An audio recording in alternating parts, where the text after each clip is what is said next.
Do you know what? Podcasting is getting easier, but being successful at podcasting is getting harder.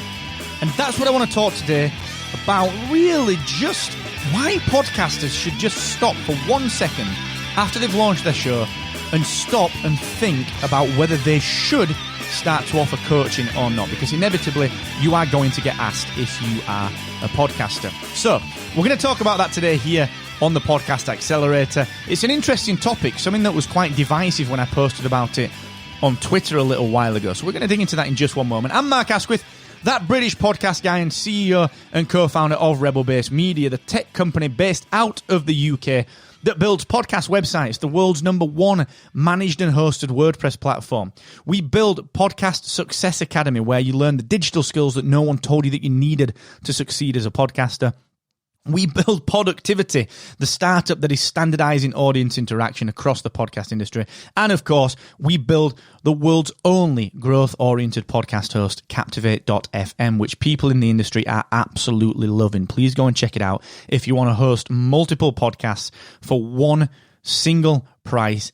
Speak to a human team every single day and work with an interface that looks like it was designed this year. All right, go and check it out, Captivate.fm. Now, okay, despite my belief that podcast companies overcomplicate the early stages of a podcast, everything after launch is really tough. Well, like the growth part of it at least. So sure, you've got a podcast and, you know, theoretically, I suppose you could start selling coaching and you could teach someone to launch. But is it really worth risking your brand so early on when you don't have the answers? All right, it's a question that comes up a heck of a lot.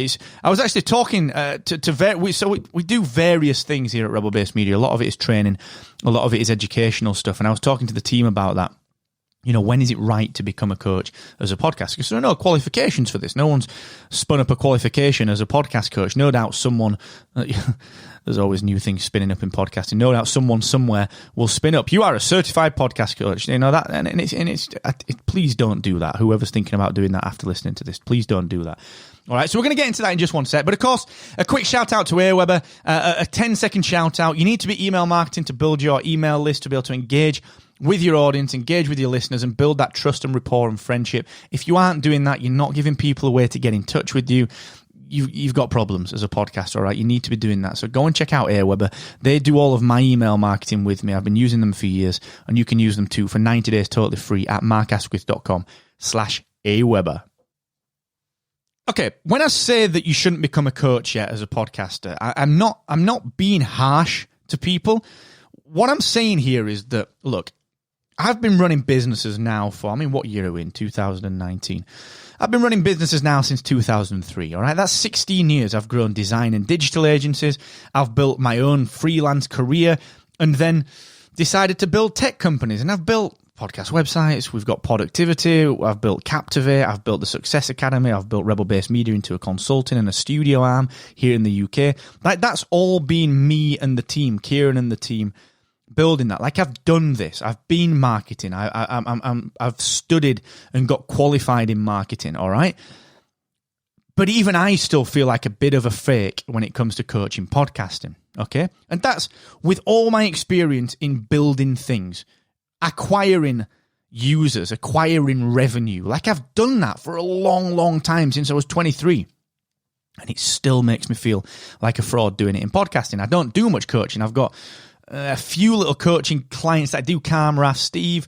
I've got a mastermind that I run, but I don't, like, there are no more seats available. I'm not taking any more coaching clients on because I think it's really hard to be a podcast coach. Now, on the other side of that, what I see happening is that people, and I see this so much on Facebook, people start a podcast, right?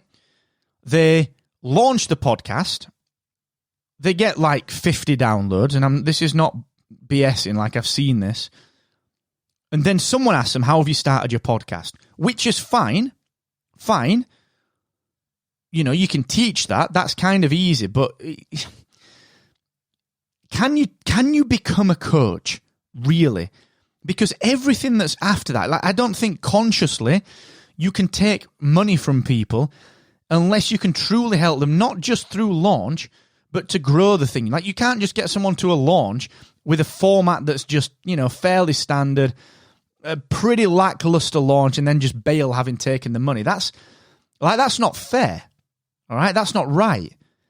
And podcasting and podcasters in particular, like if you think about it in your town, you might be like the only podcaster that's on the radar. So someone's going to come to you and say, can you teach me to podcast? I'm like, well, I can, but I can only really take you so far. But I see it on Facebook all the time, and people ask the most basic questions. So they'll come to companies like us and ask very basic questions, but then resell that information as if they're the expert. But the thing is, up to launch is easy. Like, that's the easiest bit. That is the easiest bit. Everything after it, you have to be a marketer, a salesperson, a brand person. You have to understand how to commission design and development. You've got to understand how to sell ads and understand the legal ramifications of it. Like, unless you've got experience in that in other industries, or unless you can truly say that you have built your podcast into a very successful brand, please don't teach it. It's not fair, because you don't have the answers, all right? You don't have the answers. And like I said, I feel like I don't have the answers. And I've grown significant businesses, and I've grown podcasts, and I'm in podcasting every day, and even I still feel like, should I really be coaching people? But people come to me for my coaching, my strategic coaching, my brand level coaching, my marketing coaching, the way that I discuss things at an abstract level, reframe the thinking. It's not just, if I'm working with people on their podcast, we're not really talking podcasting. We're talking generally how to grow this thing as a business, all right? And unless you can do that, just don't think, honestly, I don't think you should be doing it. Fine, kick my ass if you want. I can take that. That's all good. If you don't believe that's right, then fine. Hit me up on Twitter at Mr. Asquith. I will discuss that with you.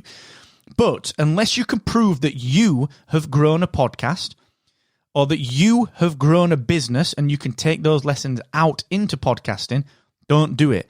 If you're one of the entrepreneurs that just says they're an entrepreneur and isn't making any money and hasn't been for a few years, please, please, please get your own house in order before taking money from people to teach them how to do the thing that you are still trying to figure out. All right? It's just not fair. It is just not fair. All right? And this is not me hawking for coaching work, because I don't want coaching work. All right? I'm busy building tech companies. This is not me wanting coaching. I don't want that. All right? There are some amazing coaches out there. There's some amazing companies that will do it all for you. If you are struggling to build a podcast, go to a company that will do it for you, that has got experience, not a coach who just happens to have their own podcast, all right? That turned into a bit of a rant. I'm sorry, but I'm seeing it more and more with January coming around. You're going to start to see all these people offering their services, and please, before you spend any money, please just vet them, all right? But that's all I'm asking. I don't want to see in March, another set of people coming over to us and saying, look, guys, we need some help. We need to move our podcast in because it's gone wrong with this so-called coach. We get it every year. Every year we get it, all right? Don't be one of those people. Please, please, please, I implore you, all right? So that, like I said, that was a bit of a rant. Sorry about that. I didn't expect that to turn into a rant, but I believe in it. So you know me, I get a bit animated with it. So thanks for listening to me. Thanks for letting me rant along a little bit. I appreciate you. I appreciate everyone that listens to this show, and you are one of them. I appreciate everything that you do, and keep doing what you're doing because your voice matters, all right? So please, tell your friends about the show. Give this a little share on social media. You can embed the Captivate player if you're listening on Captivate. You can do just that. And until the next time, thank you for joining me. Check Captivate.fm out for your podcast hosting if you want to. And until the next time, thank you so much. And never forget, the more you expect from yourself, the more you will excel.